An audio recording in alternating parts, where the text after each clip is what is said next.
I'm not going to say fall ain't. Fall isn't. Fall is not streamer season. I'm tying a Bucktail changer. Carpy something or other. I think it was camel, like a light tannish camel. The tip takes differently if you hit it fast. So I dye this and process it. Not a big deal at all. It is. They're just, announcements. If you want to come, find that hook for me. If you want to come fish trout with me, January, February, awesome streamer fishing for post-spawn browns. March, early March, April, Smallies are getting going, browns still. And then that like March to, we'll say July, best trout fishing with the option for dry flies. There are days in February, January, February. We just had one 2 days ago. I might go out this afternoon. It's late November, where it's super buggy because we have tailwaters here. But yeah, the post-spawn brown in January, February, I've been fortunate to be very busy the last, we'll say 2 months, and that's really the first time where I felt thank because it's been a long 4 years since starting this, but folks are, finding me on YouTube, and that word of mouth, as my boy John calls it, the long sales cycle. It just takes time, and I've seen it, through people coming to fish with me, and they're saying, making references to like when they first saw me or started following me on Instagram, or a lot of it's like found me through Bucktail, saw that I had another social media page, which is like my guide page, and then something tipped them in like finding a YouTube video a year later. So and that's like 2.5 years. And then they might tell a friend, and that person, they called me, and then they weren't able to make it, and they don't end up actually calling me again or coming here for another 6, 8, 12 months. So anyways, last couple months has been proof, which is nice.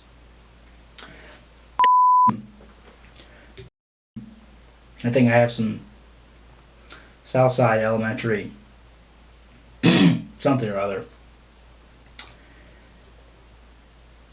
But the fishing's been tough.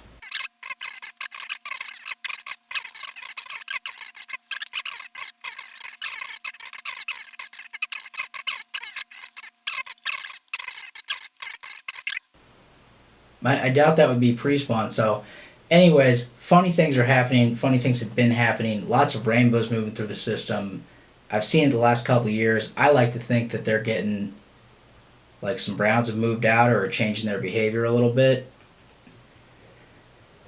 Who knows? But lots of rainbows and big rainbows just being stupid. And, which for fly fishing, spin and streamers, it's pretty fun. God, they eat so differently. I think it's dumb the way they eat, but it'd be cool if the busy time were not fall. Because fall ain't streamer season around here. Fall is not. I'm not going to say fall ain't. Fall isn't. Fall is not streamer season. January, February, March is streamer season. And really, until September, October. And then October, I want to start moving a little bit more towards musky. I start doing that on my own like August. And yeah, so subscribe to this, tell your friends, come fish with me. I got a message on Instagram. I had reshared a good friend of mine, client for the day, Dave, had put up a picture of me taking a picture of a drunken disorderly, and this dude had replied to the story saying, all for the gram, and I was like, kind of all for the guiding. So I like sharing the knowledge and possibly entertaining. This other camera's just rolling on me randomly doing shit with nervous hands. So I like sharing the knowledge and possibly entertaining for a moment, providing inspiration, all that other stuff, but make a living on guiding. So heck, might make a living on this too. Probably have like 15,000 subscribers at this point, which is meteoric growth. I mean, kind of never been done. Alright, that's the announcements. Anything else? No? Alright. Just checking with the producer there. So we'll get into the tying of flies. Yeah, we're going to do with that because it's going to end up being fucking huge. Enormous. Now it'll probably be like, depending on the tail, I really don't even know. I have organized the bucktail because as I do when tying larger, less segmented flies, I really like the shanked bulkhead, as this guy Hunter had called it. But the double Buford, double, articulated bulkhead, it's just an easy casting, 10 inch, big profile. But to do that on shank hook, get the movement, big profile, you use long fibers. So I will save the really long fibers for tying beast flies or adding hair to flies that I swim and say, I want a little more, something different. But I also say the shorts. And then have some tails that are just... I hope a kid killed some of these deers with... Some of these deer? I hope a kid... I don't know if I hope a kid killed something. Some of these deers were small. Some of these deer were small. Or their tails were small. The hair on their tails were small. Short. Not a talker. That's not true. So we got some EP blended with crystal hair. Pretty sure it's, crystal hair.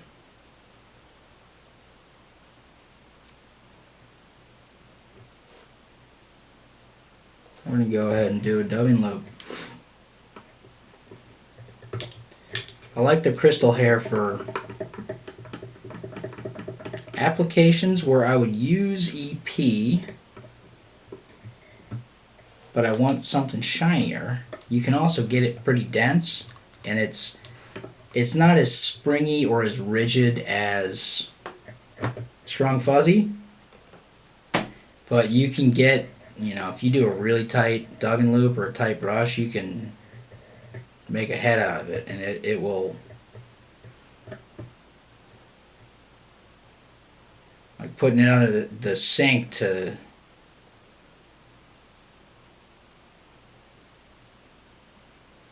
get a fly wet. Mostly little changers. Once you get into the bucktail changers, going under the sink doesn't really make a huge difference.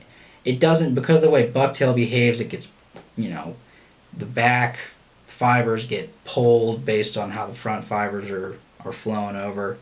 You can't really tell what the profile, but like a finesse changer, you can tell if you got it. And so I had done that with really densely packed crystal hair, right where it should be. And the water just, it's like on a mallard flank, which, separate metaphor, like an umbrella. Just not going into it at all, coming, flowing right off.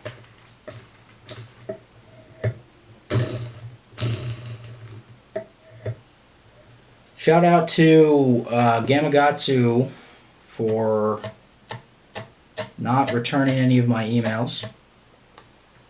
And hairline. Some missing UV resins. I was like, yeah, what should I do with this? Because I get it through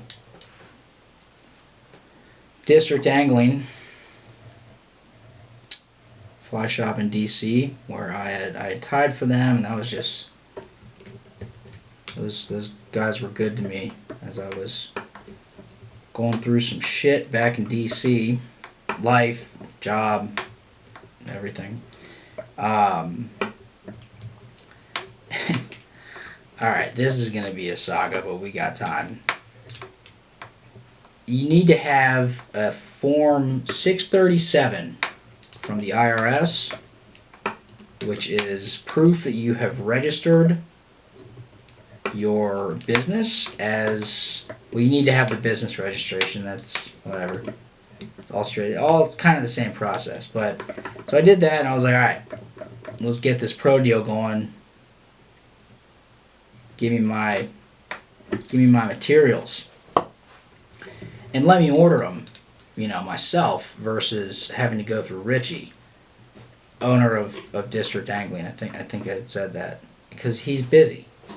And then it goes to him, and then he just has to mail it to me, and so it's just inconvenient for everyone.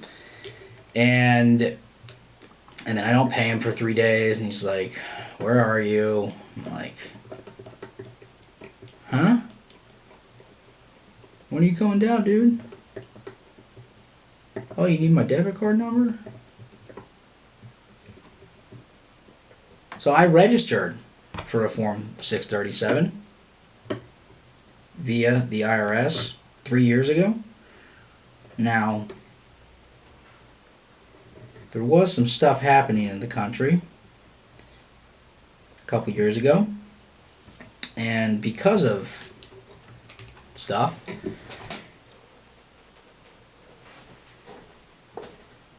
that was happening,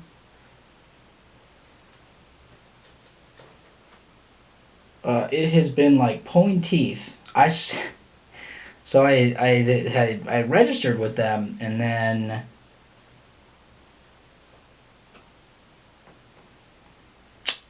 what do we want?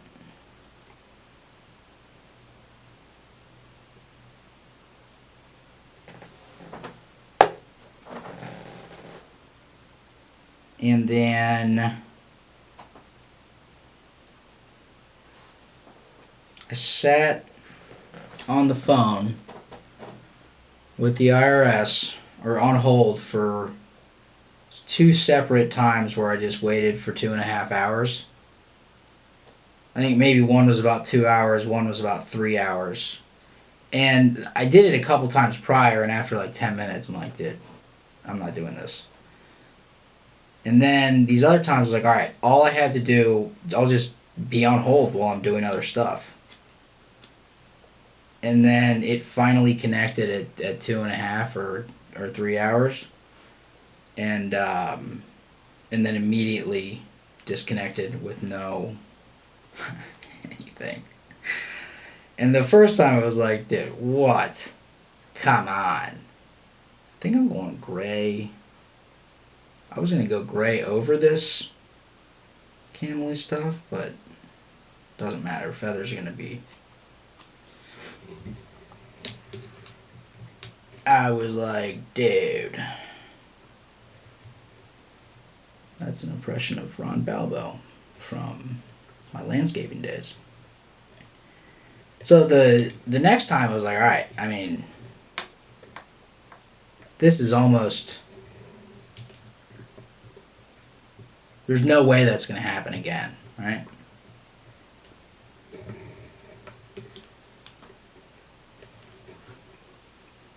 Correct. It didn't. It took longer.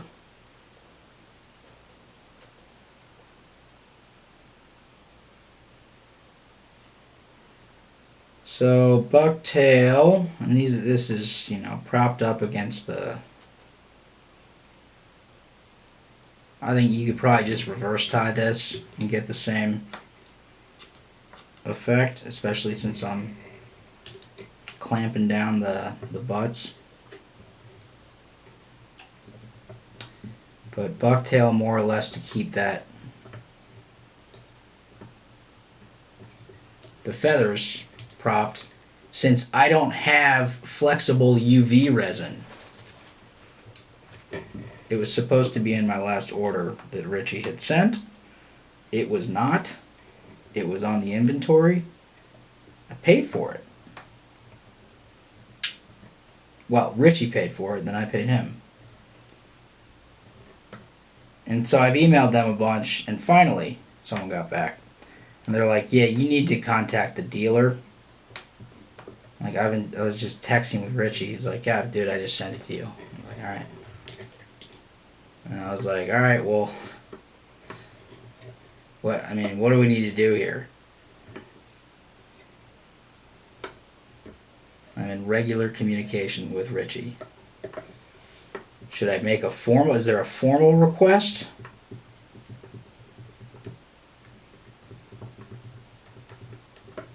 No word. This has been like long enough for me to feel compelled to talk about it.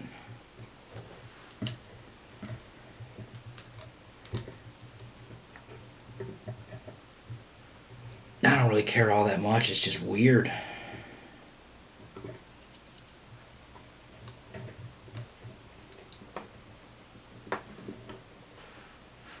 I find myself spending an inordinate, I would say disproportionate, amount of time on tails, but I have found that they are very important.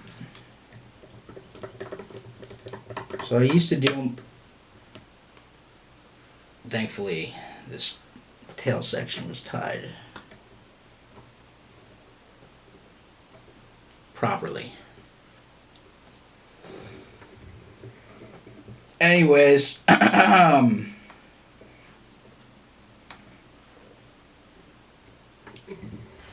typically a little dubbing loop of whatever in the back, little flexi UV resin. You will be cooking with gas.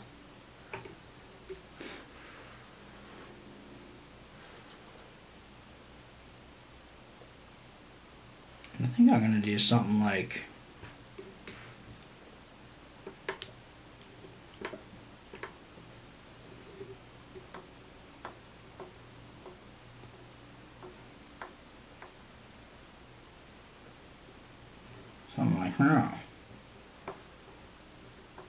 Actually grabbed some gray schlopping to do this, but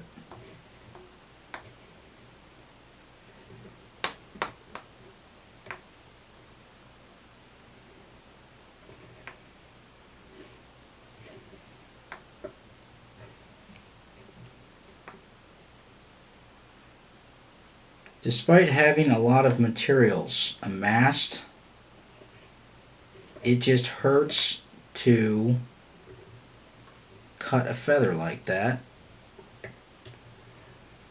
short, even though I'm really only using part of it.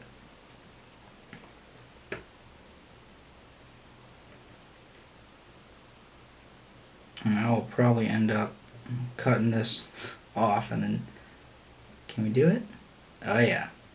If you ever get feathers tied, kind of, you put them in, then by the time you're finished like that, normally if you pull them the opposite way that you'd think, and then like slide back down, it'll make sense if you've had the issue.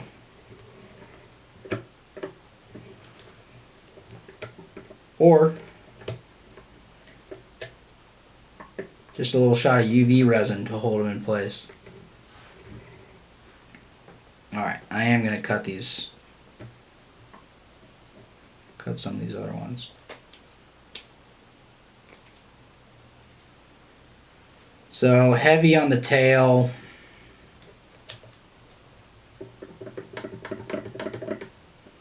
You end up getting so many variables. What shanks you're using.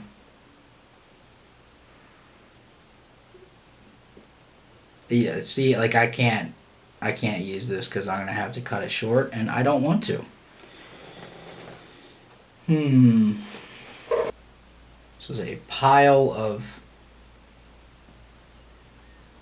kind of sloppy feathers. We'll use grizzly.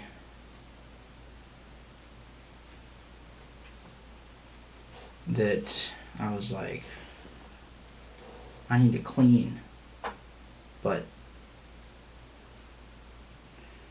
not sustainably.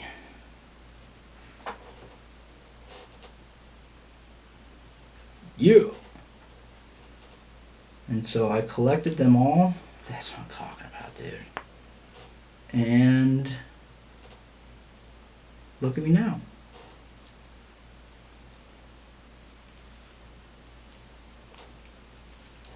Collecting them all, and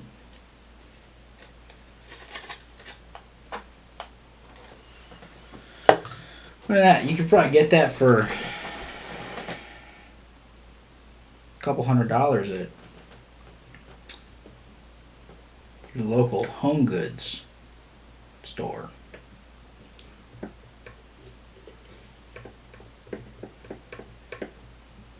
Artisan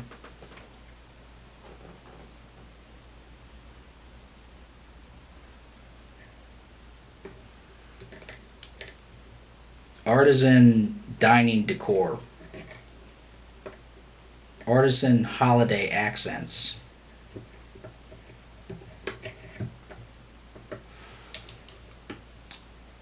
Lots of $1 million ideas come out of this brain.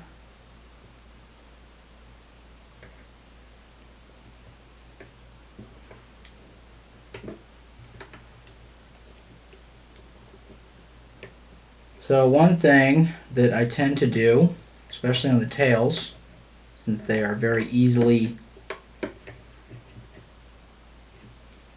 shoppable after the whole thing is tied,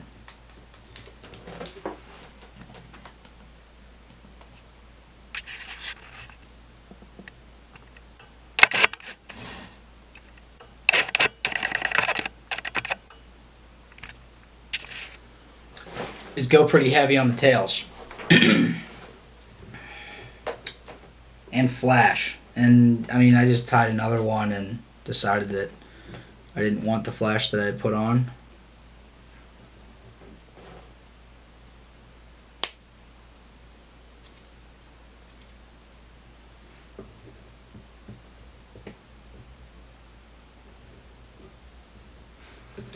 And we'll see. I put flash on the tail, and you can always cut it off.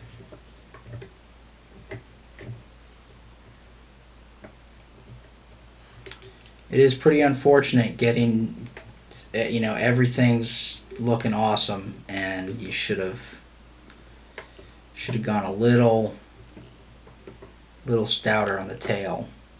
And really, one of the reasons that I spend a lot of time on the tail is that the rest of your fly starts to follow, even if it doesn't seem like it formulaically.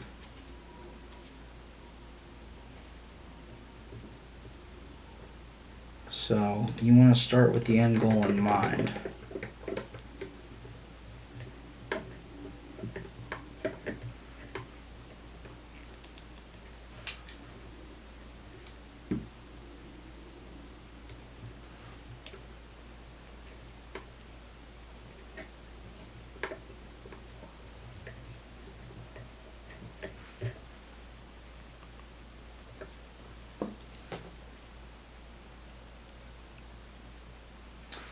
GSP 100. A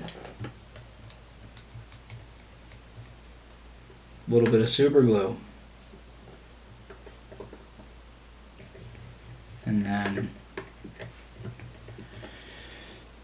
because I am who I am,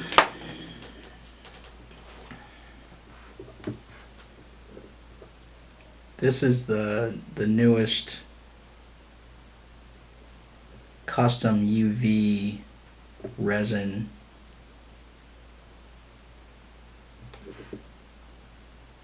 brush.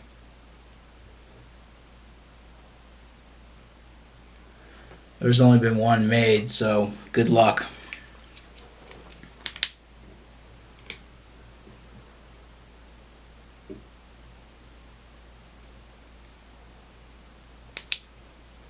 Alright, now we're cooking. That really, it does take, that takes the longest. So I think I'm going 2 shanks, tail shank,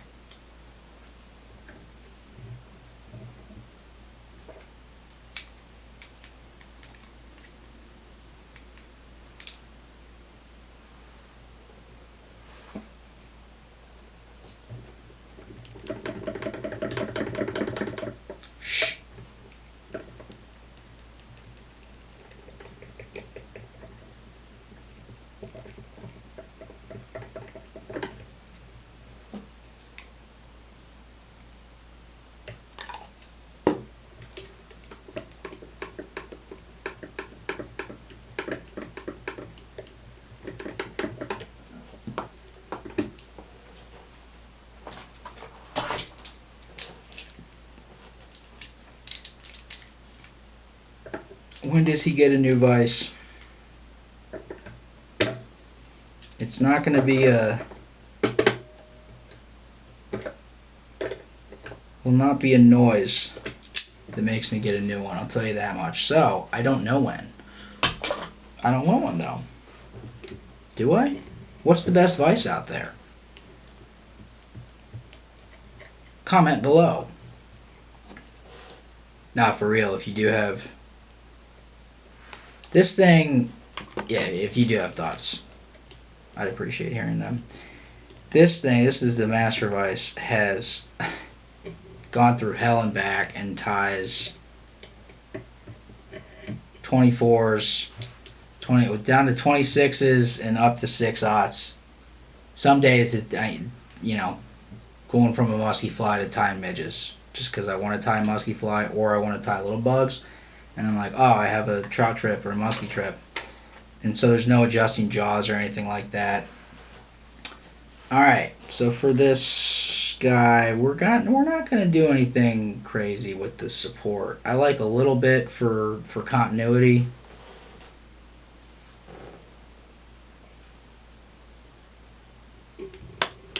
But basically just do a reverse tie. More or less.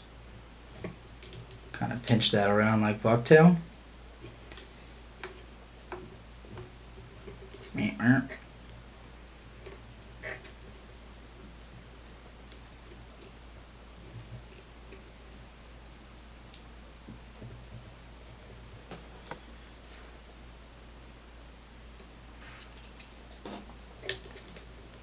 And using GSP without my bone dry or my UV flex. Little super glue, whip finishes. When I start catching enough musky to where longevity of the fly becomes a problem, that's good. I found that you hook into more logs, and especially guiding wintertime, you get low light situations. It's like all day if it's cloudy, and a lot of the rivers systems that I fish are pretty socked in. Is that the right? Lots of overhanging trees.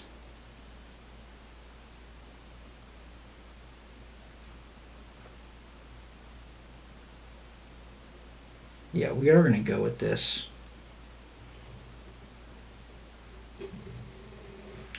that first. I have so many flies that are in the tanny orangey, burnt orangey, light browny. So we're gonna have gray as the predominant color, which means it'll be tied in front of this camely stuff. I have so much bucktail in my shed, which will be ready for public consumption probably in the next couple days. Maybe today, based on when I edit this, or yesterday.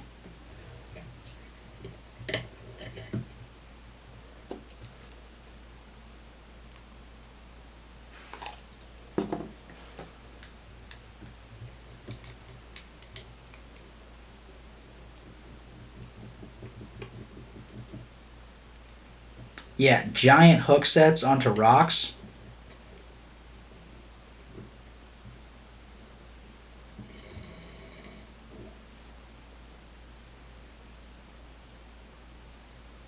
Those are tough on flies. One of the reasons I'm tying a couple is because I wanted to up the changer, the Musky changer box a little bit anyways, but my A1 since day one, this thing was just, everything was right. It's looking a little funky when a guy brought it back in. I was like, let me see that. When a gal brought it in. And it's just I think I had used the 40 pound. I could have used beetle on, but the back half just didn't make it home. Some never do. But yeah, that thing, I was looking at that and just recalling fishing it so much over the last couple years. Like, yeah, that checks out. The number of times that thing has been planted and then just, pulled the boat up.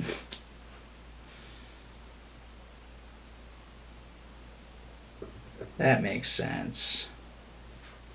It's like, yeah, your articulation for the sake of, fish catching doesn't need to be more than your leader strength, but that it takes a beating, and I think you refresh your leaders more often than you do going in and retying the entire fly back to the mid-fly articulation. So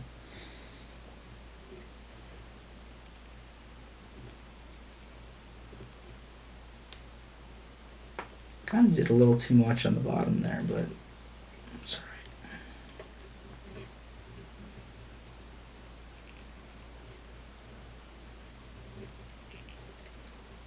So I have a tendency to, as I'm holding, kind of pull towards me. And so I'll have to, as I go to grip it, I'll consciously twist away just a little bit. And that helps to, spinning deer hair like heads on drunks. And then on the bottom too, I'll instead of pushing this finger down, I'll make sure to even it out, because I know those first couple times I'm doing it off of muscle memory, and then when I use my brain, when I think before I act, I balance out all the other stuff.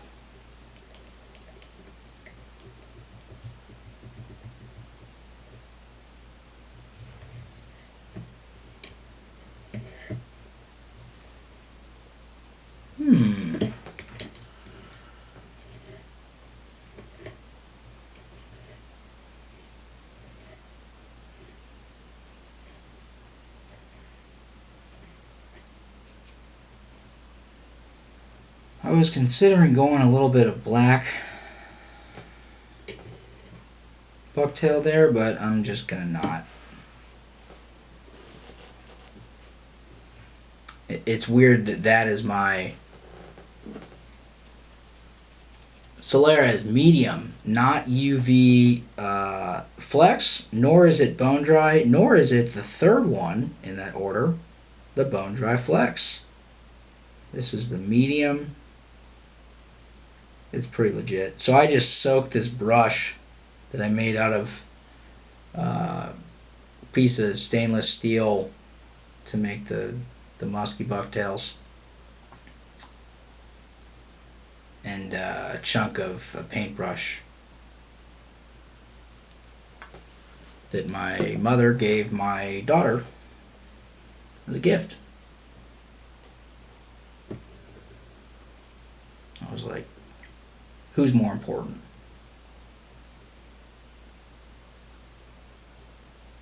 And I just hang it up on a magnet.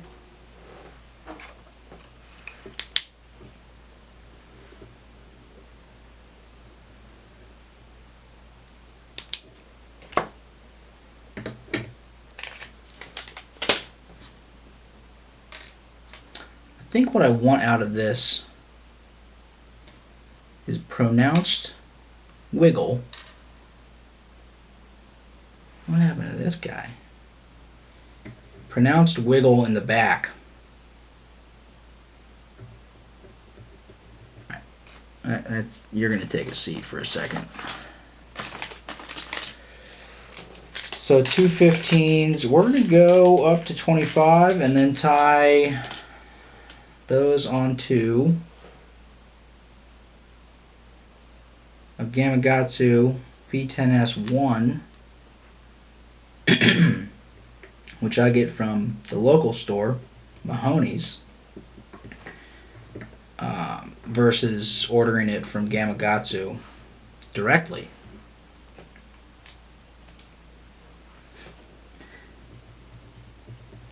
I think I just want to have something to complain about.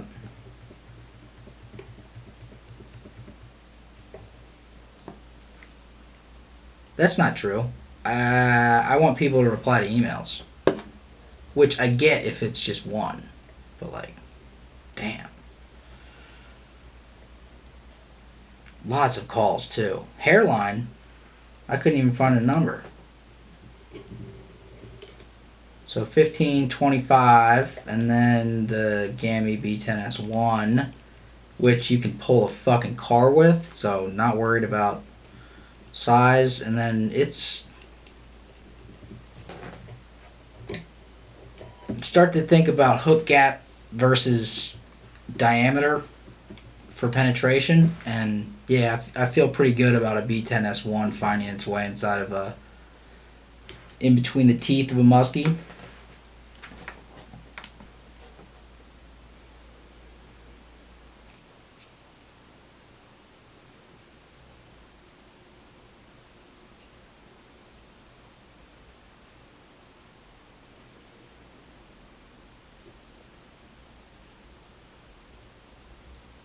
I kind of like halfway up.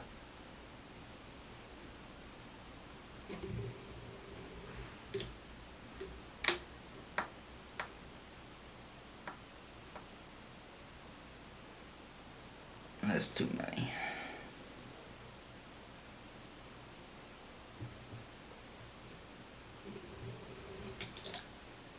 This is partially for support, but really bucktail butts will do a good job. The reverse tie.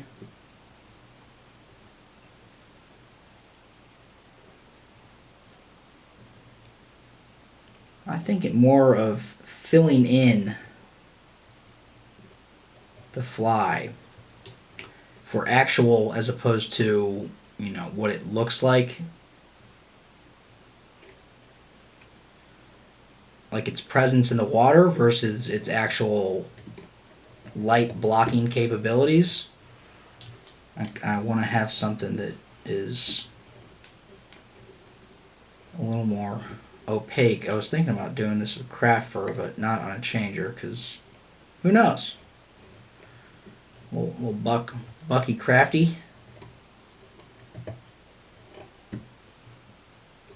And then it also just gives it a little bit of a sheen without going nuts on the flash. It has, if you can't tell from color palette selection, it is still low and clear everywhere. And I'm not saying they won't eat loud looking flies. I am saying I watch them eat natural looking flies. A couple weeks ago, I had a guy fishing flies out of the back. He was good. He was a good angler. And then dude in the front had never fished musky. He was fishing a bait caster. And he learned quickly, I'll tell you that much. He was putting it where it needed to be put. And it's just, casting those musky lures, we tried. It was a tough day. And the only movement, and then my buddy was guiding two others. And I saw them fishing, man. They were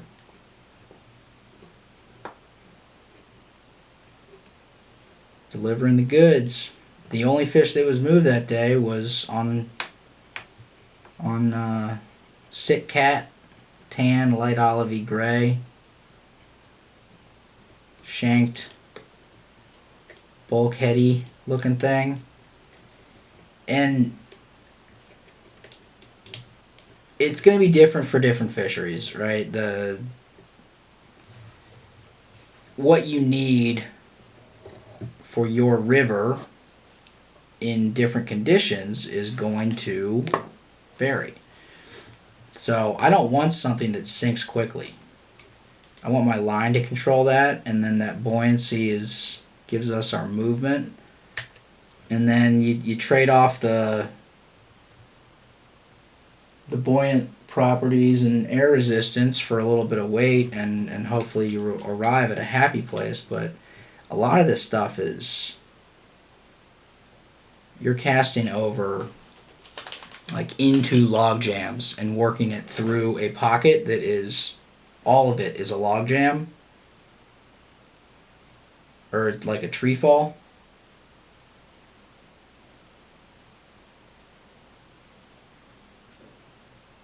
So if you have something that is sinky,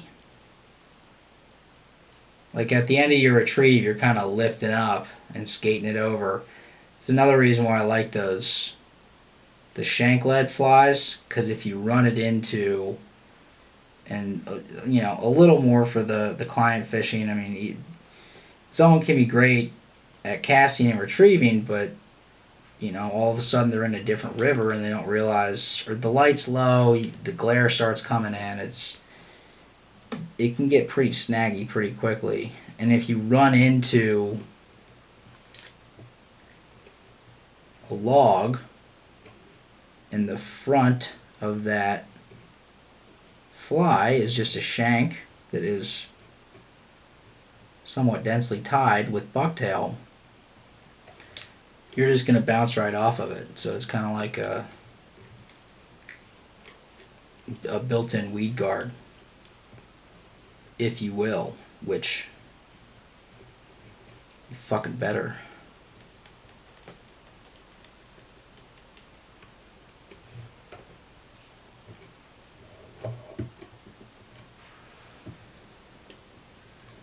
Yeah, I think this might be awesome.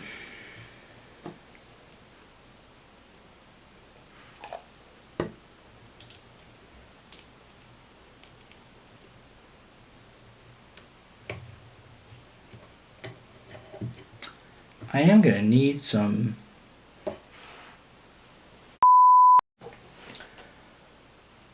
new spool of GSP.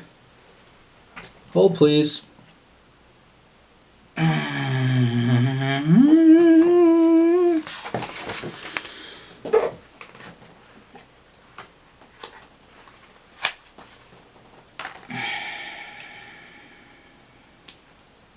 to get rid of the squeak,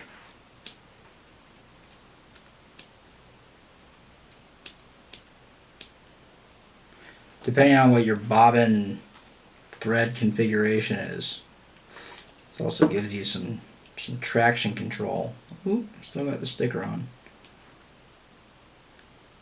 Whatever.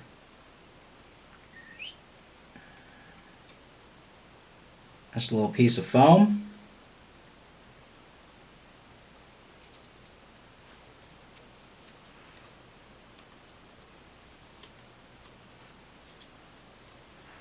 And I have I think it's the right bobbin, but that ceramic tube gets cut by GSP when you're using a lot of pressure, and when you're tying with bucktail and deer hair, you need to be using a lot of pressure. So I'm just going to switch that out before I run out.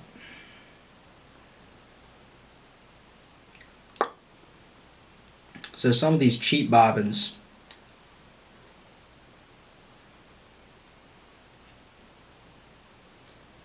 the tube works quite well. The rest of the bobbin, that's a little trick I picked up from my boy Logan, who refers to it as hitting the crack pipe. Yeah, the rest of it, there's some heat shrink, some epoxy. I mean, I want to get like a single piece machined, but also, you know, $20 because it's going to break. The cheap ones that don't have moving pieces for real, and the ceramic ones, they have outlasted the more expensive ones for me.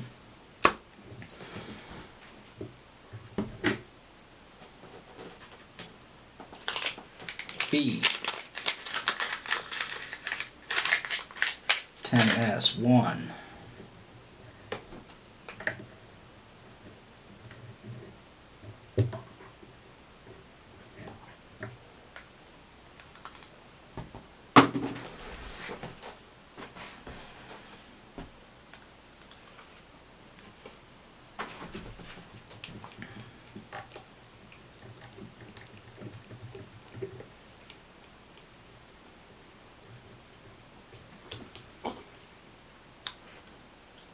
£40.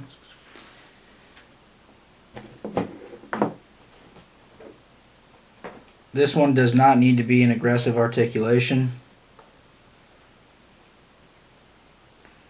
I tend to overdo all aspects of most flies,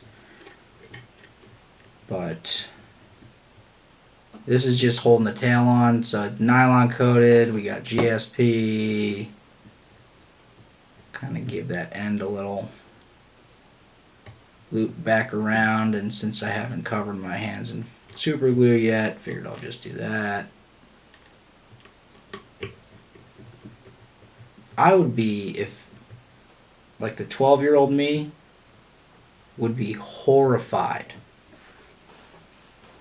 at my reckless, it's almost intentionally dangerous how I treat super glue.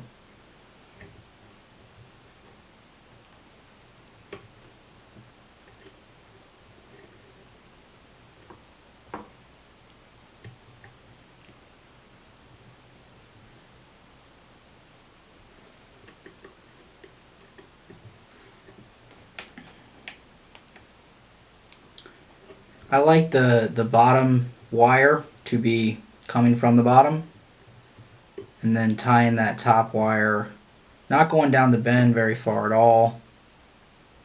This B10S1 is not significantly longer than that 25, but it's getting there.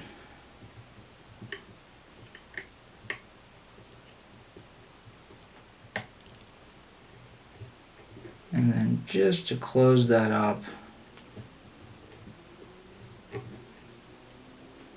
a little bit for the smaller flies, if you're doing this and even using smaller wire, close up that eye too.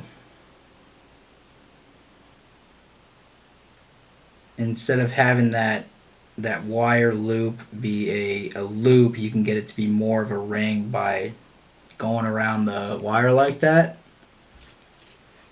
and cinching. A little super glue, again, it's nylon coated, so same beetle on, whatever.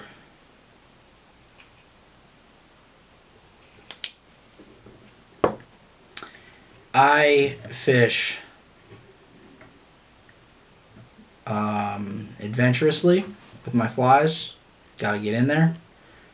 And I fish quite a lot. I've fished quite a lot with a lot of these flies.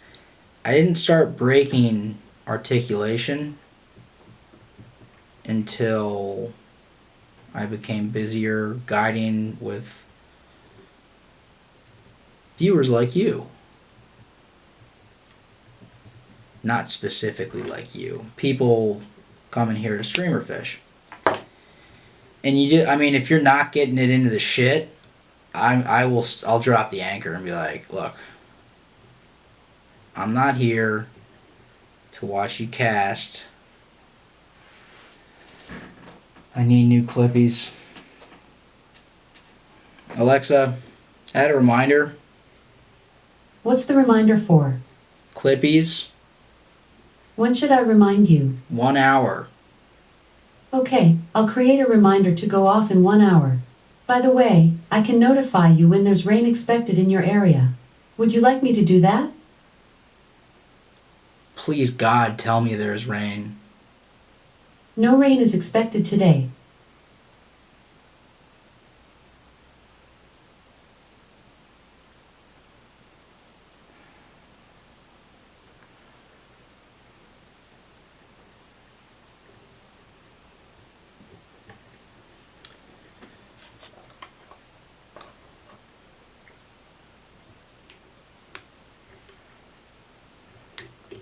I was banking on rain.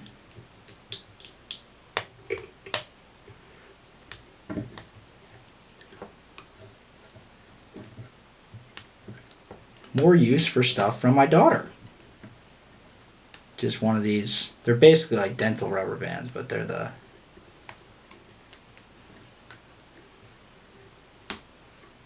non-snag or whatever.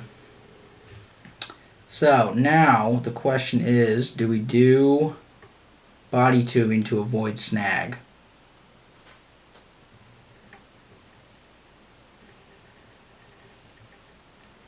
No, it's not going to snag. Yeah, I know there's a rubber band. All right.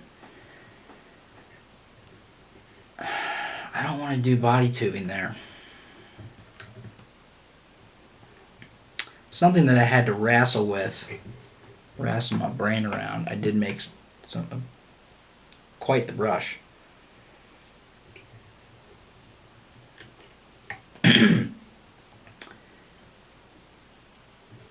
Something that I had to wrestle with. What the fuck was I saying? Oh yeah, that the body tubing is not necessarily to. It is to prop the material up that you are tying in front of the body tubing, but it also builds, like, if to have body tubing here, you're gonna have all the material from the front coming in right there.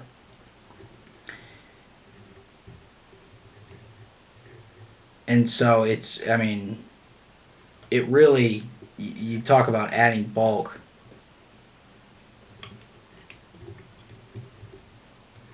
It's not just about propping that material up. So it does that, and then also it's relative to bucktail, relative to other tying material that with, while wet, in motion, compresses. That body tubing does a great job of not compressing. Depends on, great job is subjective, depends on how you're tying, when you want it, all that stuff.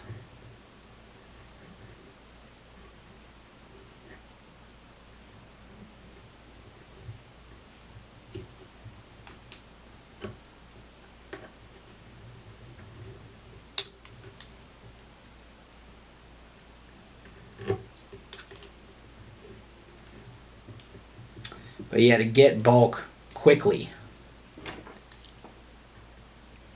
Bulk that does not hold water. Bulk that does not collapse.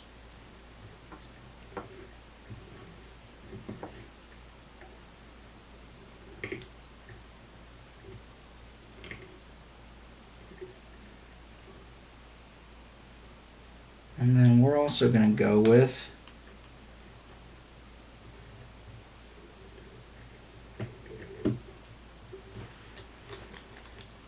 some of the leftover, instead of reverse tying here, just do straight tie, use all that length to go back there.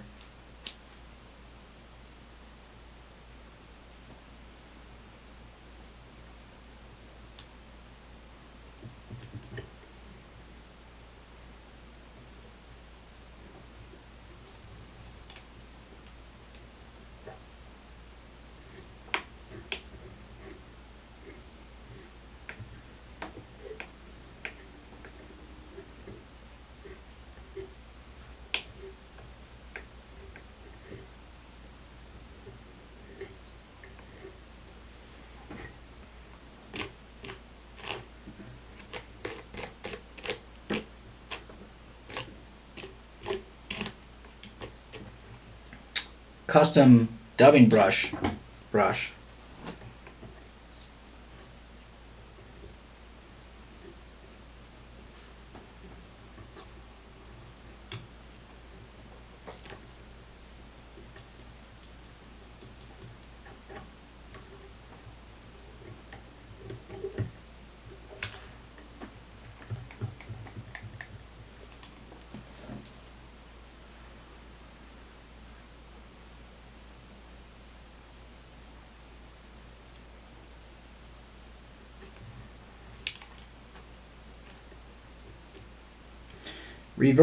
Reverse.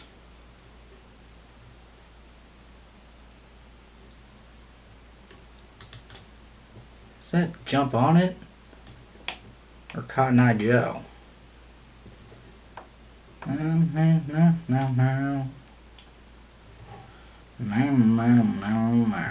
I'm so used to listening to music or podcasts while tying that it feels so quiet.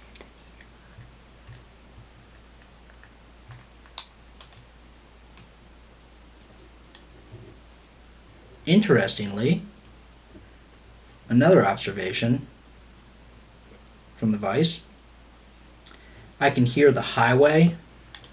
I'm not terribly close to the highway, and I can't hear it until the leaves fall. And now this is where I'm going to remind myself.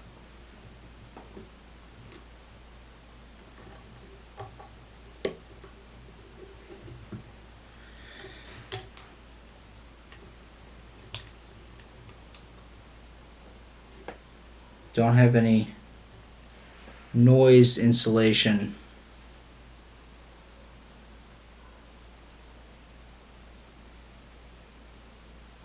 So I'm stealing some long fibers from my next tie-in chunk.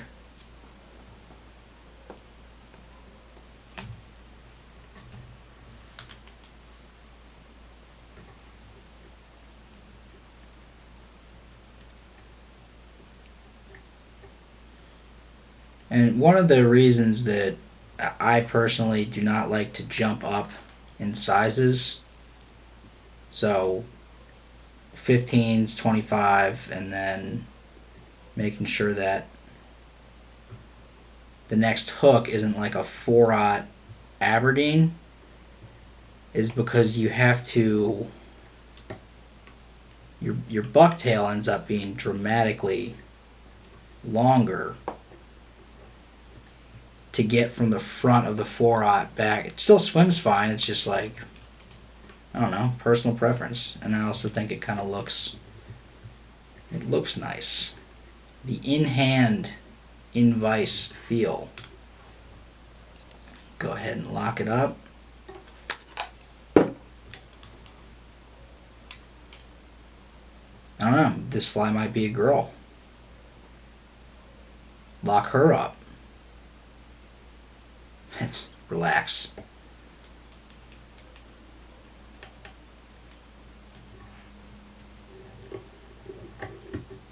Trigger warning.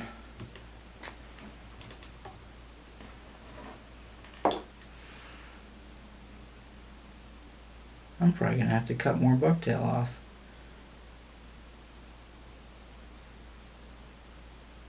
I thought I was going to be mainly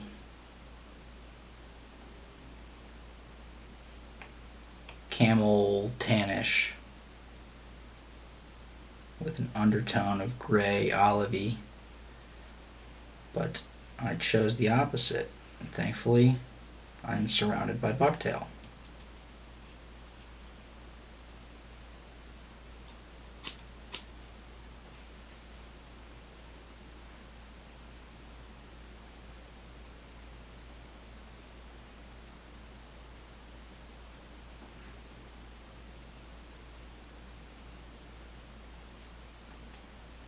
Five-eighths of a number 1 mechanical pencil.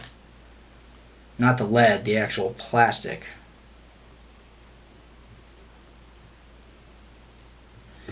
Oh yeah, there was even, what was that, number 5 lead? Number 7? Dude, there was that. If you had a mechanical pencil that had that shitty lead and you chose that, if you want to fish with me, do us both a favor. Don't. Or, I don't know, go to church. I'd say go talk to a friend, but you probably don't have any. That's mean. That's a joke.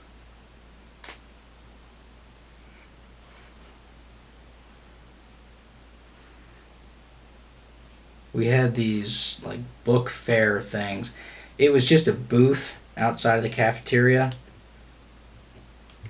in an elementary school, and you could get, you know, the sticky eraser. That was the moldable eraser. But you also got to stock up on the lead.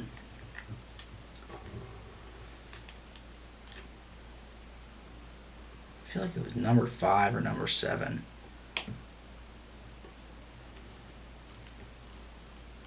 Basically, I feel like the equivalent of the number 2 wooden with a sharp tip.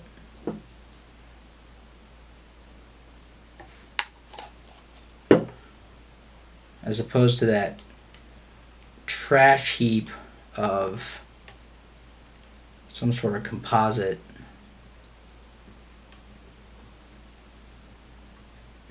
Man, if my daughter ends up,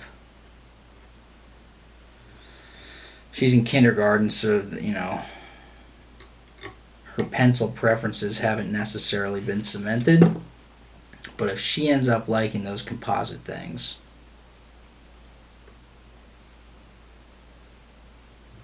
I'll support her. I'll probably end up liking them. But if she has a friend that likes them, or a boy that's talking to her that likes the composite number 2s,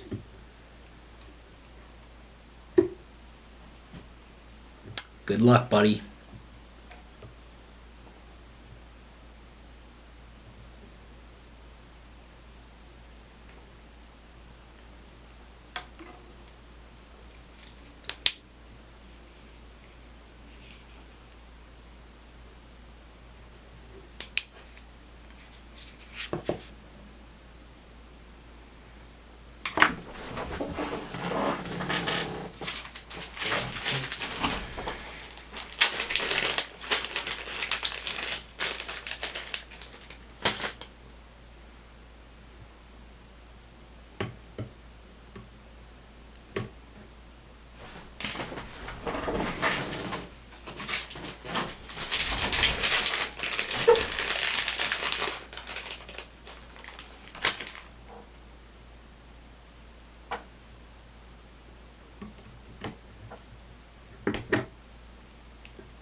think that's a 55. Could be a partridge.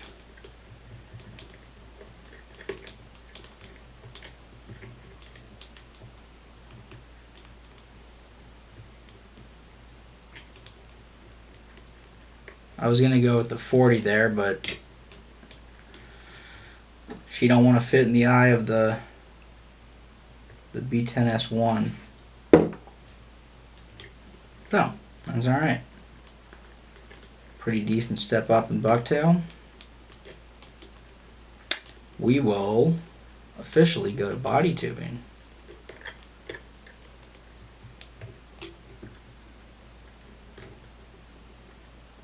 And if you've noticed how my hook is staying affixed to my vise, and it's because I have glued little neodymium. I always wanted to say dynium. I could be wrong with both. I glued little magnets, very powerful small magnets, to my vise in a variety of different places. These are precisely 1 1/2 inches.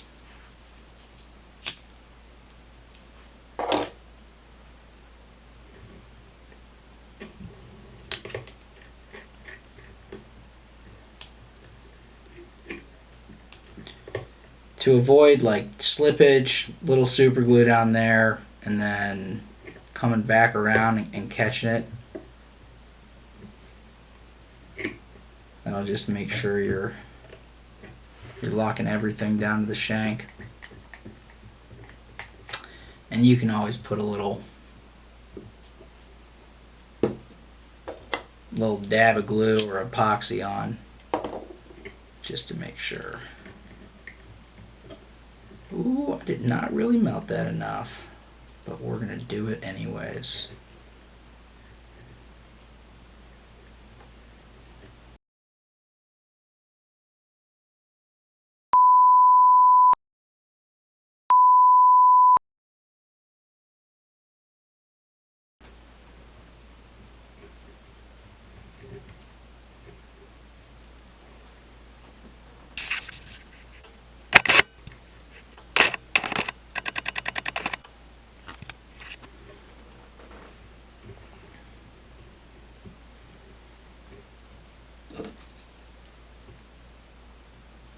Yeah, anything to have, you know, a little stoppage for foul ups while also promoting as much wiggle.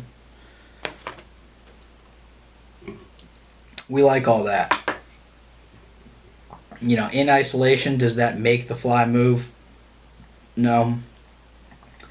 Does doing a lot of that stuff throughout tying the fly lead to a good fly? Yeah, I think so. Proportions might be a little squirrely here. Plan to use that 40. Thread dam.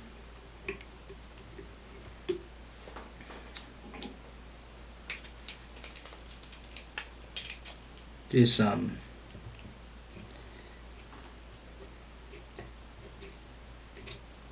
.140 denier.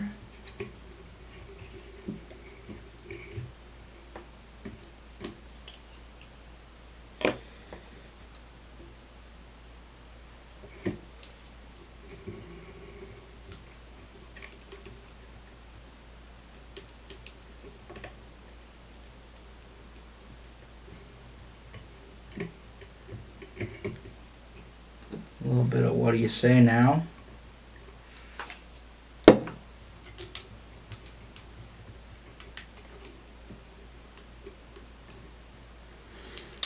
And we're gonna do this. I don't know if we are. I think we're just gonna do, so this is the crystal hair. Pretty cool. Does a great job as support. I use it for support on a lot of the smaller changers, and then EP fibers. Good way to make sure those are blended is stack them right on top of each other.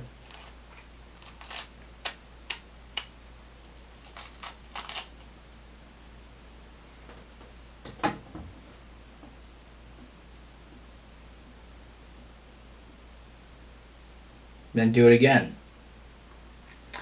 If the fibers are sticking, strung fuzzy is a massive culprit if you're trying to like rip stack fibers and they're sticky, or if they're just prone to sticking to themselves. Like a lot of the strung fuzzy fiber would be like 4 or 5 strands sort of stuck together, kind of crimped in the same crimp.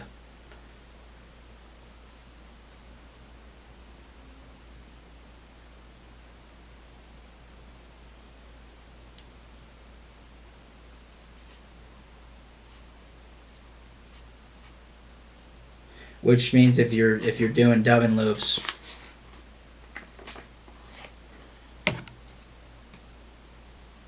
they get all, it's not easy. So you go to the living room and you look and say, where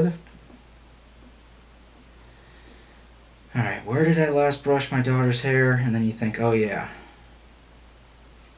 while she was putting her shoes on before school, right by the front door. And you go there and get the detangler.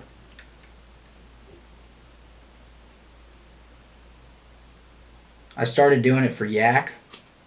After dyeing it and then washing it, I was like, oh dear.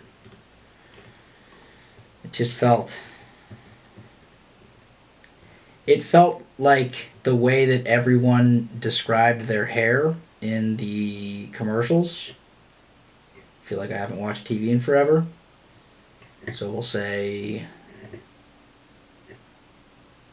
cable TV. Like the last time I really digested that, I'm going to say mid to early 2000s. Is your hair dry and brittle?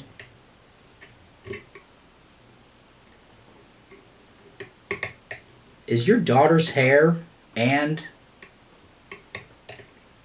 yak kind of snaggy?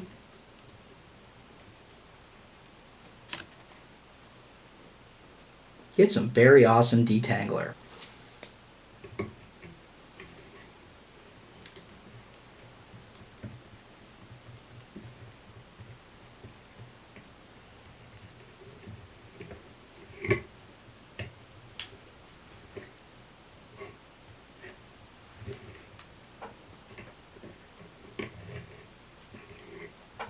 A little less on the bottom there. That's okay. We like top heavy. More surface area on the top equals prone to ride.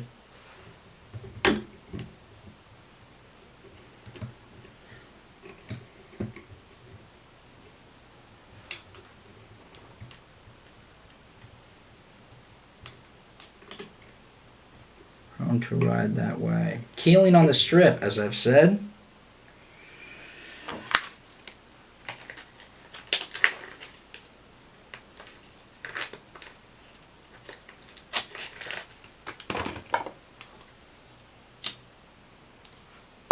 So I'm going to start this just a touch later, or a touch farther up than I would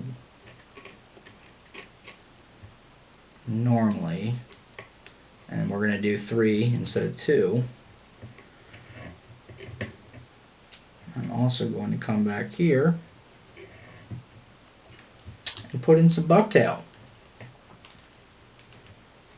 If you can't tell, this isn't necessarily a step-by-step, and it's more of a, hey, this is how I tie, and also an exhibit of, hey, this is what's wrong with my brains.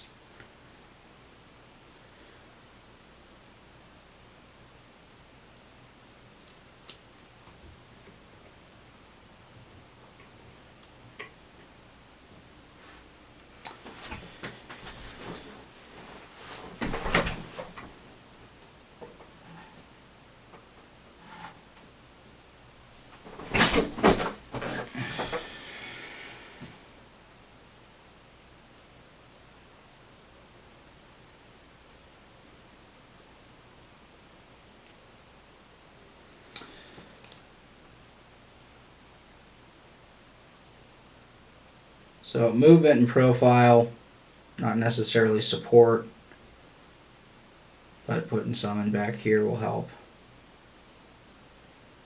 alleviate some of the needs of these next two ties, which are going to have to be much longer than I had planned, while painstakingly organizing all of these tying materials. It's not really true.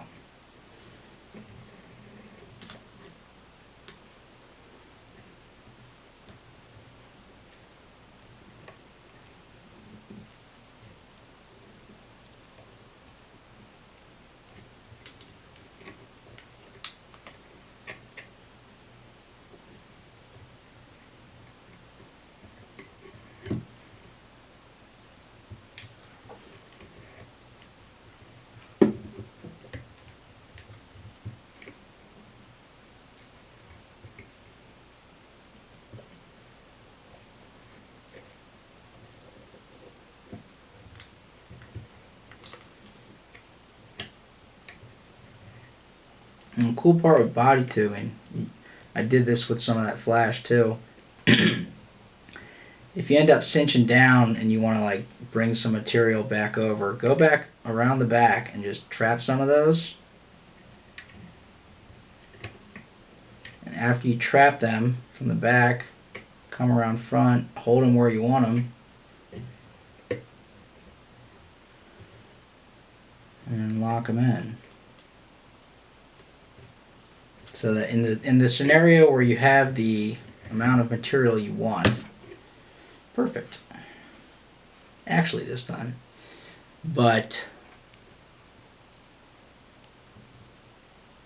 it just doesn't end up getting all the way around. It's normally pretty easy, but I'd already tied the EP and crystal hair in.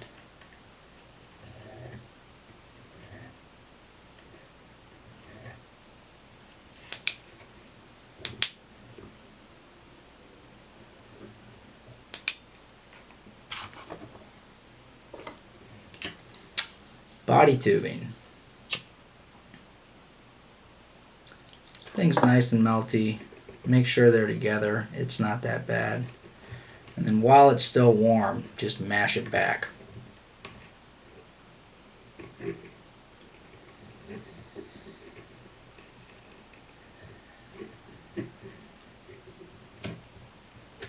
This is unnecessary, but I'm doing it. It's like most of, not perfect. I could have kept that on. Unnecessary, but I'm doing it anyways. Is pretty good.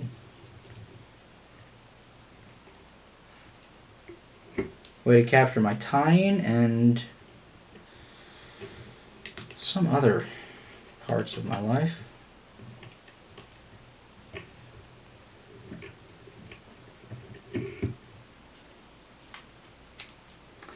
Alright, this is just a repeat of the other steps. Little thread dam, bucktail, switching to 140 to, can you tell I started moving faster? Both the cameras just turned off, and that's telling me that, plus it's 3:15.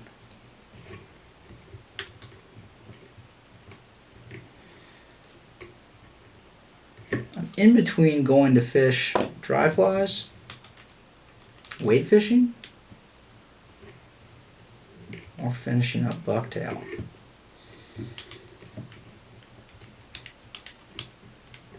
Yeah, that just told me I was taking my candy ass time.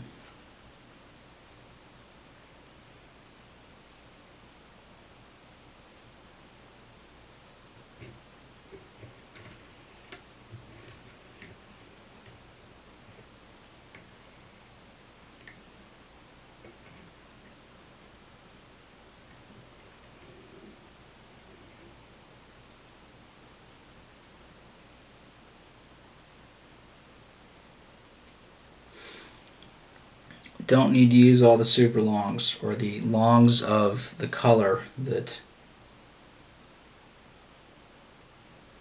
I have segmented out for time today.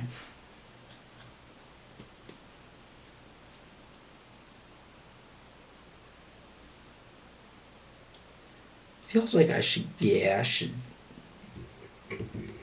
go fish some dry flies. A little wade fishing, good for you. Keeps you humble. I could also mouse. I could also get on my boat and mouse.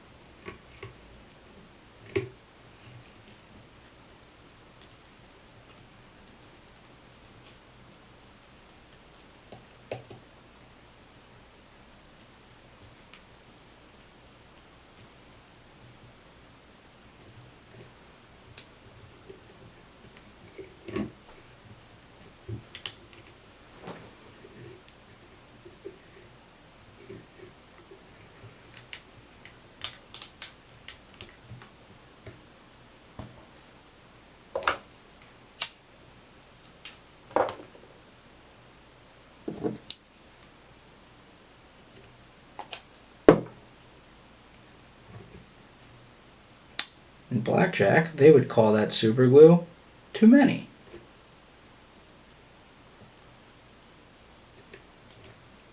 Oh, I'm sorry, too many. That's the dealer saying that.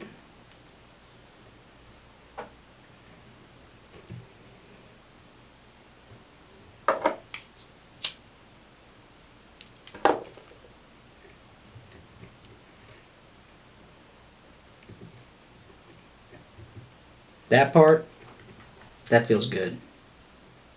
Just fun to do.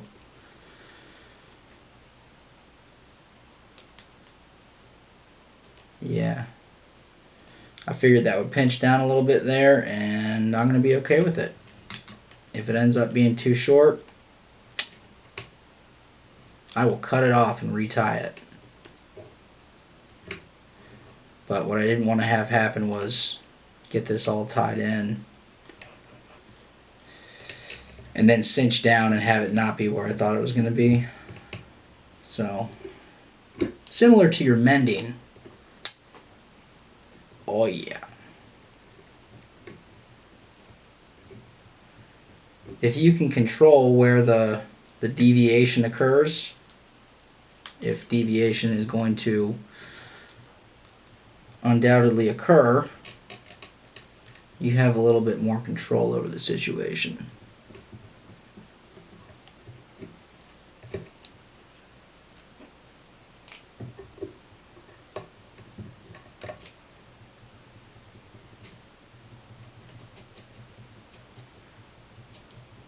Front hook. So I was going to do 2 40s.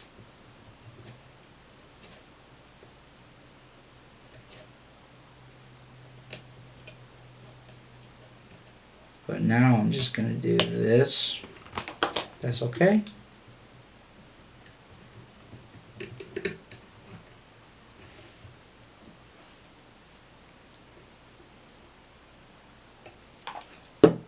I feel like I didn't see a lot of, I remember maybe one gunner video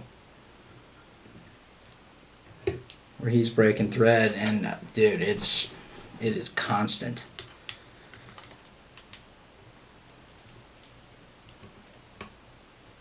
I need to get a significant order of 200 GSP.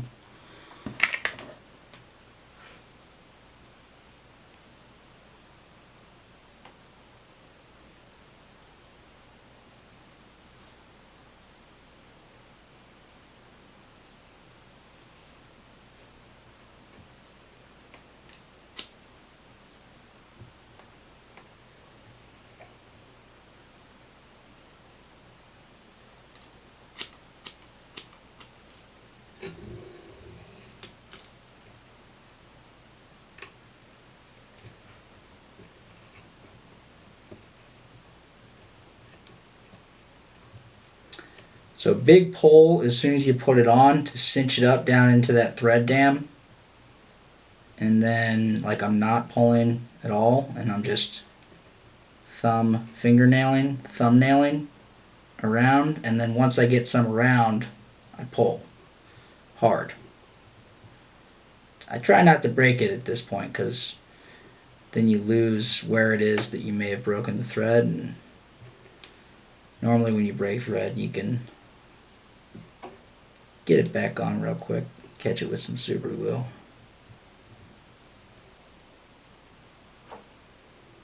So we're losing some on that side. When you're tying on shanks that are not round, so this is two together, that would be the top view. Sometimes that bucktail doesn't want to hang out.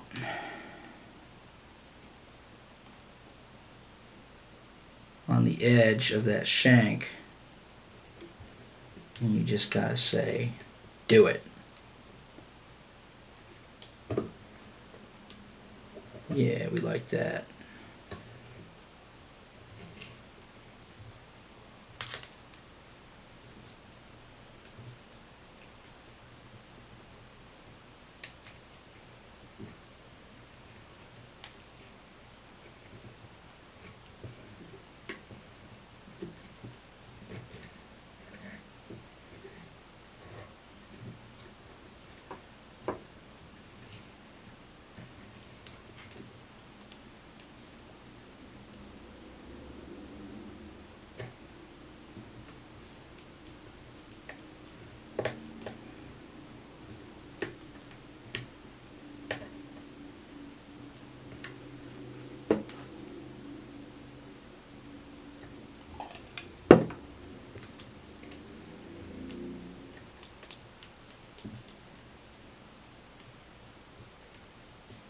So I think this is going to be, we're really going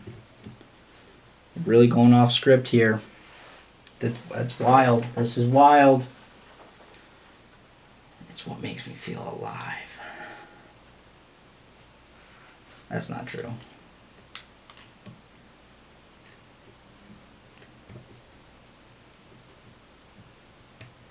What does make me feel alive?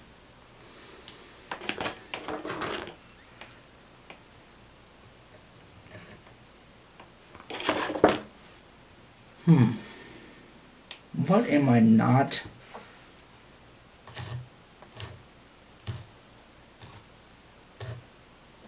Just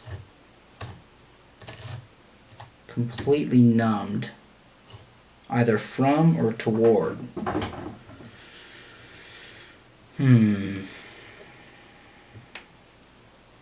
I would say when I'm not having a great night, day, evening, say my mental health is not all the way healthy, and then putting my daughter down is not easy, and then I think she's down, and I get up from her bed,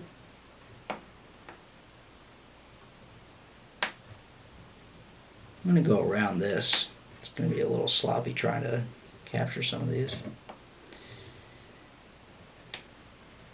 And she is not down. She is in fact awake. And she looks at me, just trying not to cry.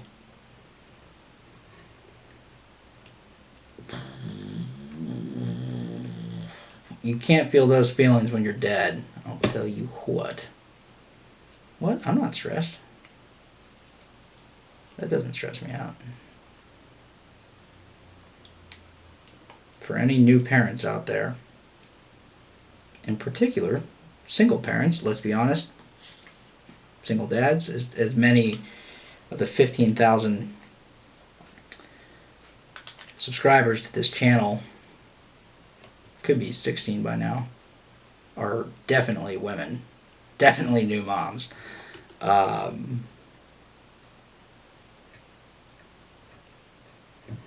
giving advice to strangers about parenting is pretty silly, but One thing that I think is pretty universal is just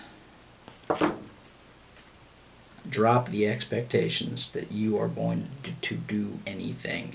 And that doesn't mean, I mean, dude, I've moved, started this crazy adventure of a life that I have, got divorced,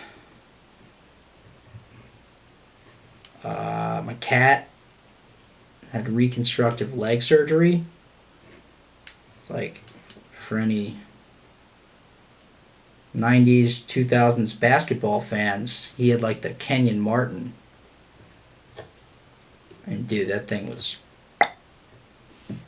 12 screws and 2 plates. Anyways, I've done all that while also half of my time being a single dad to a starting as a 2.5-year-old. So it's not like you can't do anything. Your expectations are you hear that from people that I do not envy. Life's over. Ain't gonna be able to do it now. Yeah, if you're fucking lazy. If you need to watch your shows or whatever. You just gotta pick and choose. And yeah, for a while, I mean a good year or two, I would still try to do stuff. And specifically like at night after bedtime. And I learned that that is stupid. Mas. Cutting this bucktail up is making me want to go process some bucktail out back. You know, there's actually, this is how damaged I am. I was washing, you know, round X of some bucktail this morning and was just like looking at it. Damn, dude, this is a nice tail. And it got me, like, I got this like, I want to tie like a couple nice bucktail changers.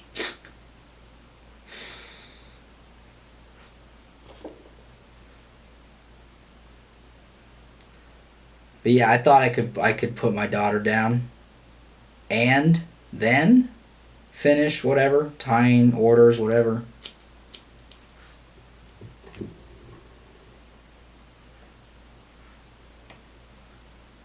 One of my top moves. I tell myself I am not going to fall asleep while reading books to her. I would say I do about 50% of the time.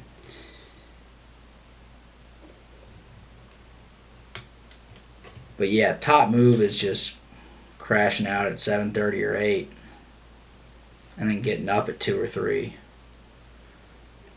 So by the time she gets up at 6:30 or 5:50 or 7, I've gotten some things done and I'm also not a piece of shit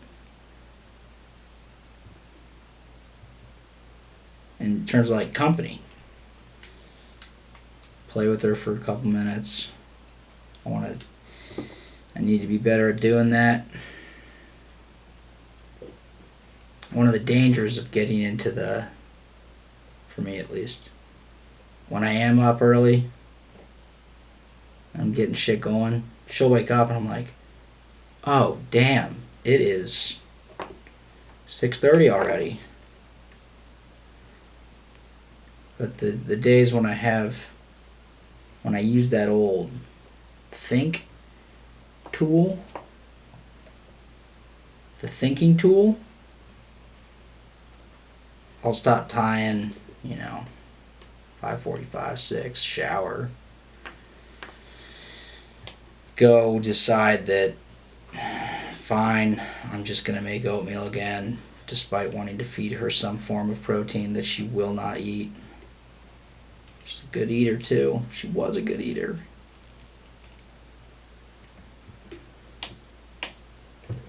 Yeah, those are good mornings. The other mornings, I mean, sure, I can get more done, but dude, then I drop her off at school, and it is just, especially if her mom's picking her up that day.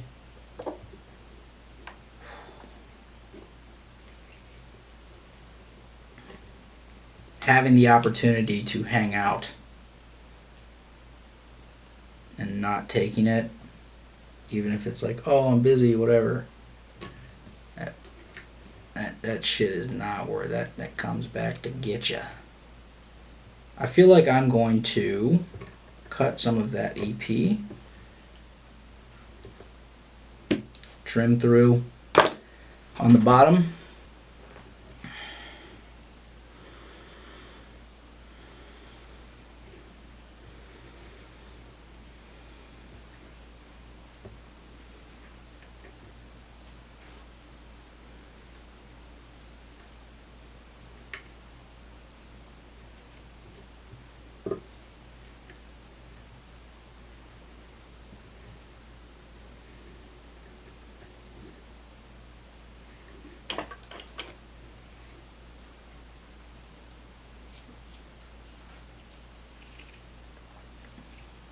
I'm also going to use that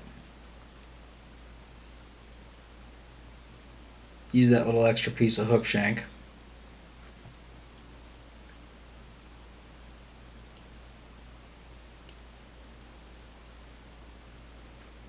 Brutal.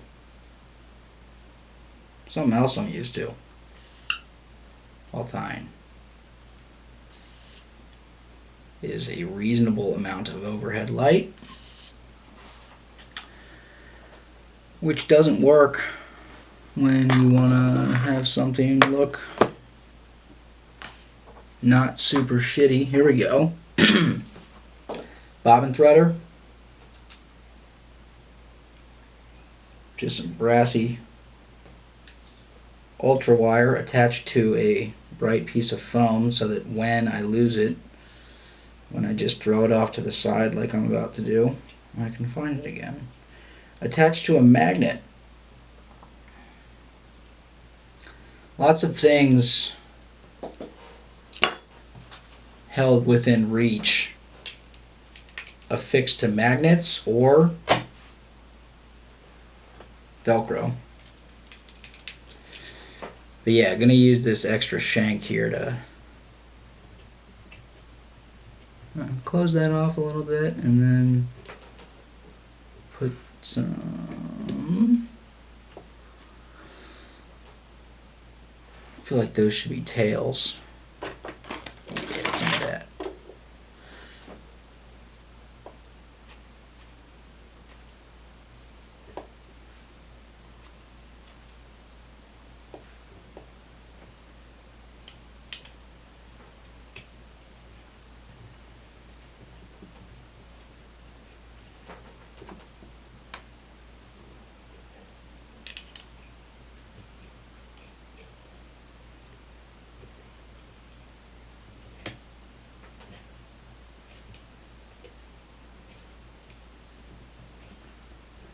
And since we are going, or the idea here is clear-ish water,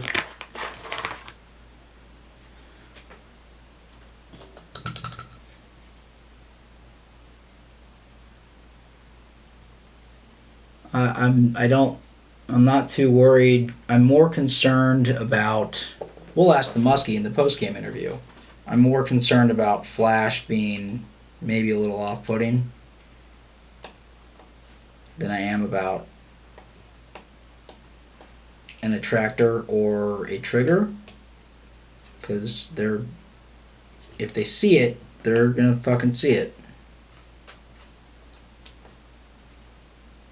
And once you do start going bigger,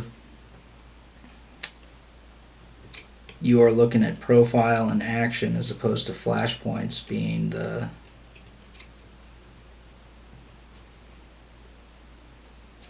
in clear water, at least.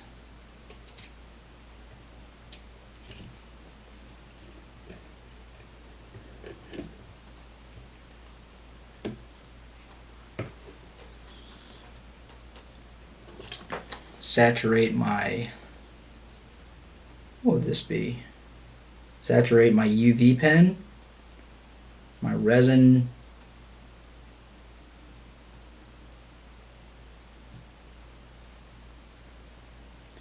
a custom resin brush.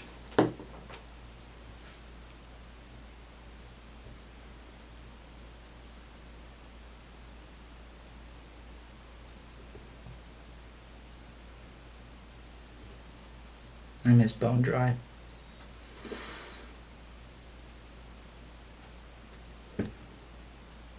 This was, it's been like 2 months. I could have very easily either made a bigger deal of it or purchased some bone dry.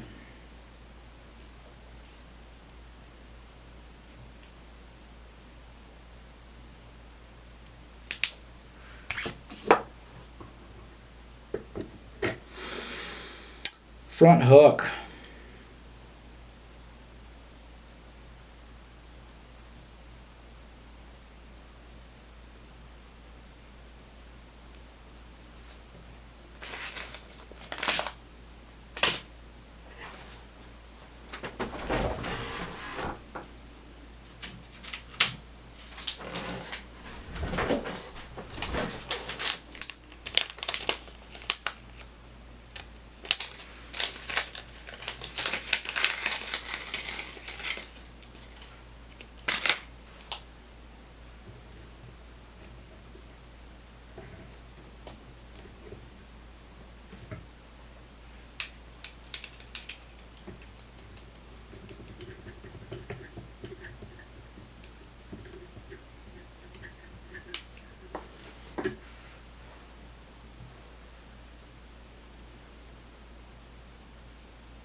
This is where this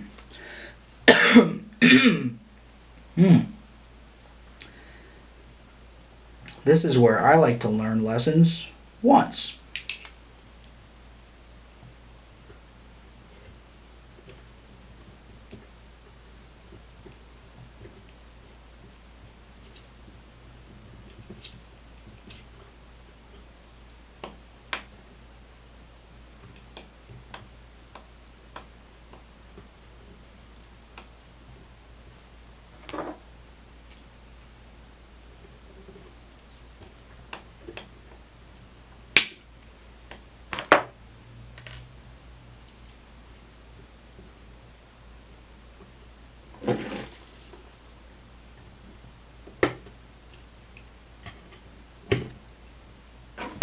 You know what else I'm going to do? Yep, that's right, use my brain. Instead of trying to clamp that bent piece of metal down with thread,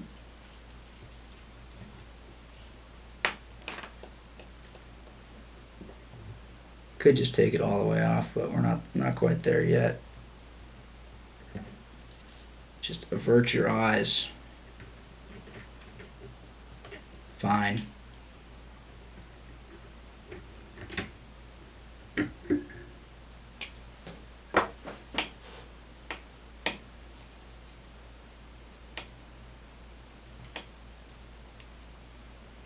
I was actually still planning to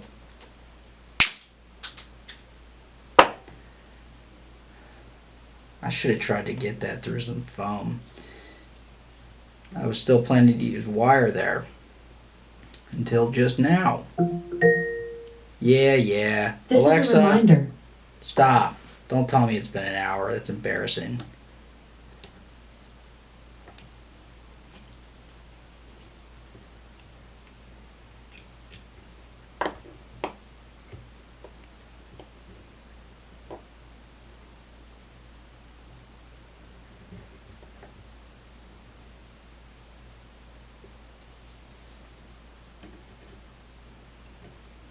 What is this one gonna get?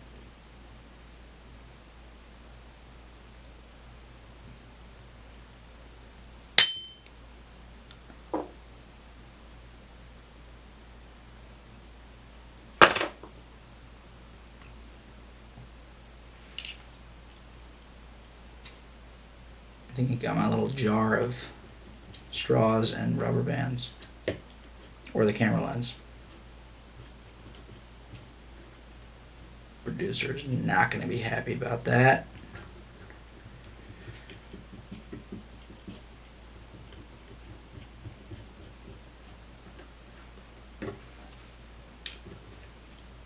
You cameras can do it, I promise.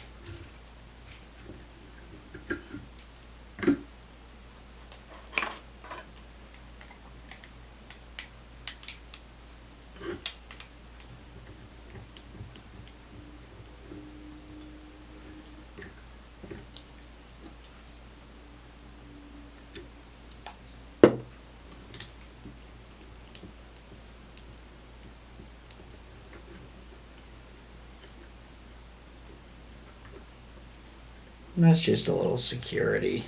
Doesn't really do anything with the wire. Or with the shank, I should say.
Mm-hmm.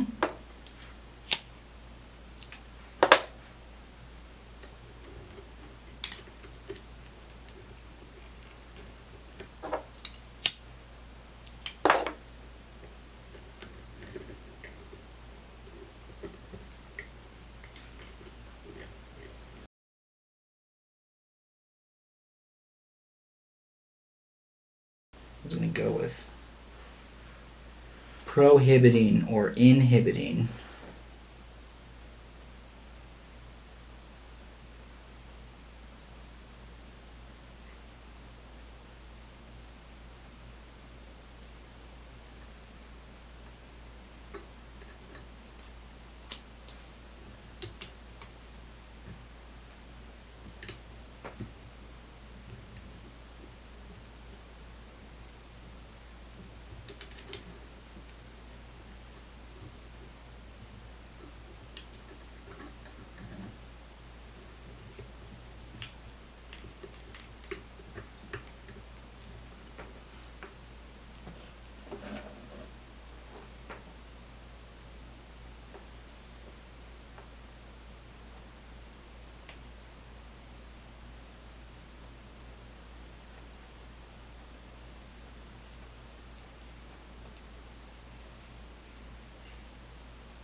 Toy, loose, loose, push. Don't cut your fingernails too short. Cut them short enough.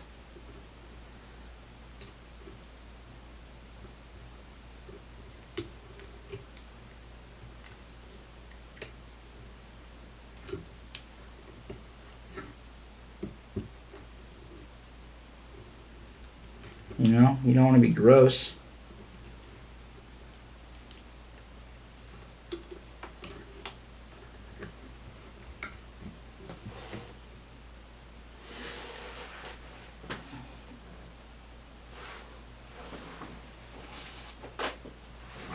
Gotta go a little longer on those.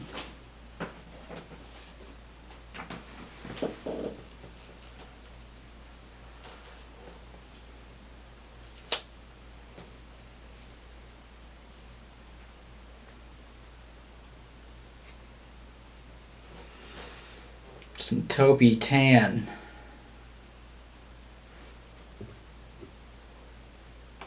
To the rescue.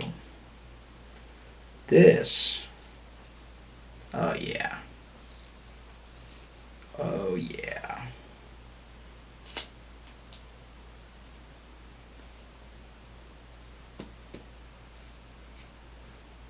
In a bin of bucktail.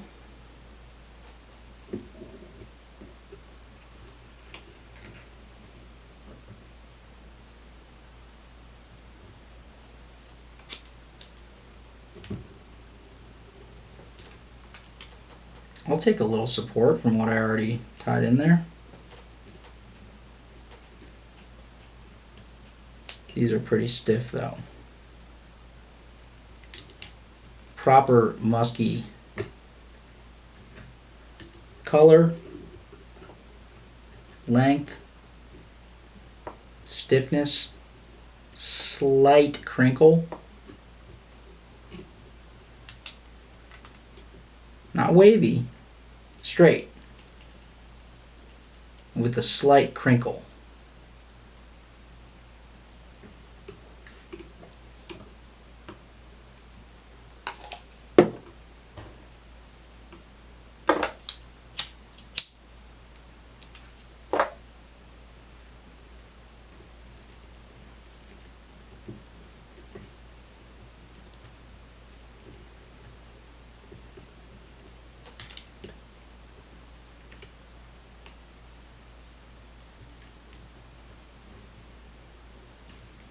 Trying to get that thing all the way tied up over that little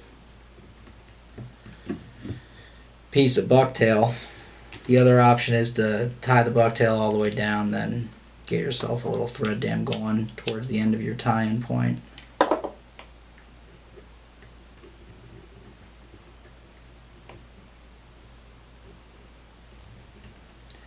Moving like I'm running out of daylight.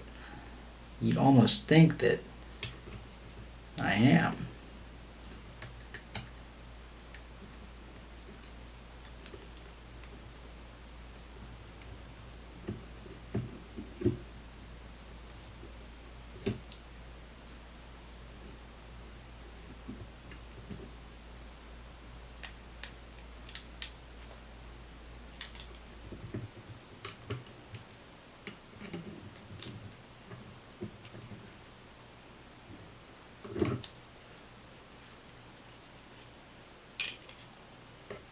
Running out of daylight, camera batteries.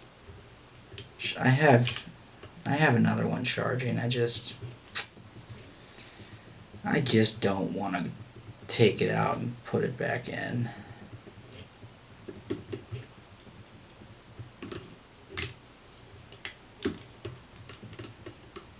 Wrap that 140 up.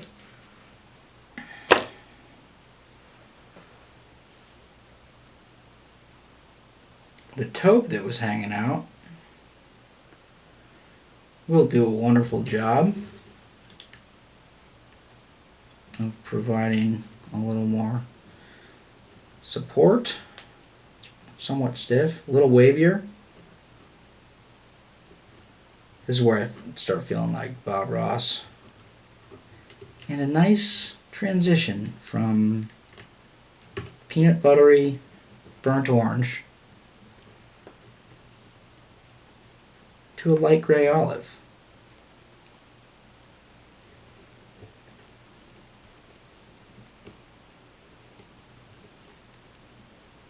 And just because I like having fun, I'm probably going to put a little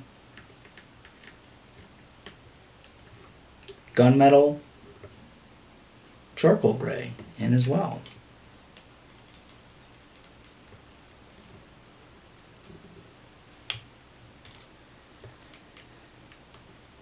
Walk that up a little bit too. What is the head going to be?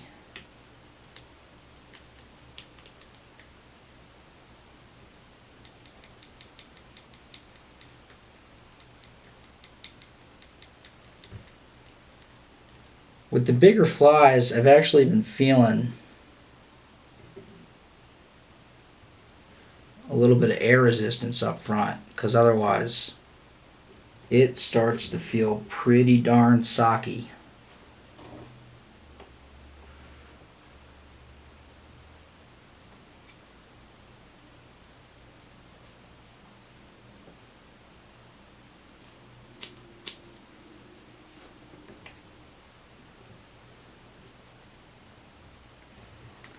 Just gonna put in like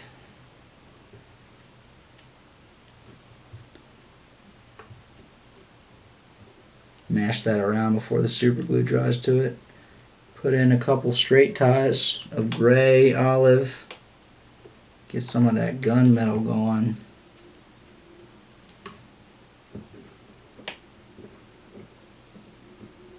Alright, fine. I was favoring the top a little too much there.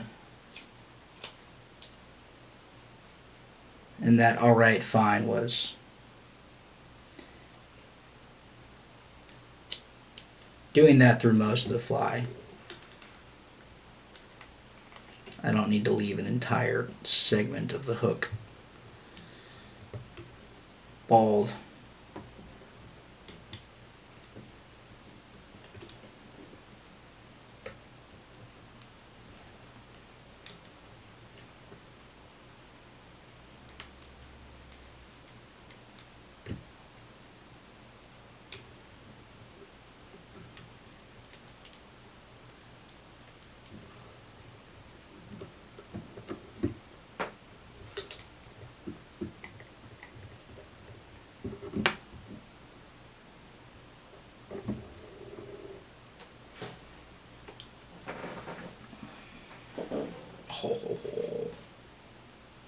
Dude, get in your hands. I mean, come on.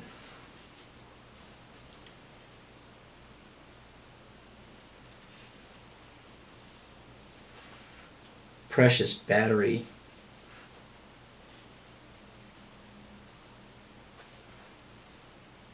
There really are some of the tails that are on the wall behind me have very much been processed and ready to be sold or tied with during, I know I sound like a broken record, but these last couple of years where needed $1 or $2 every once in a while, and I just couldn't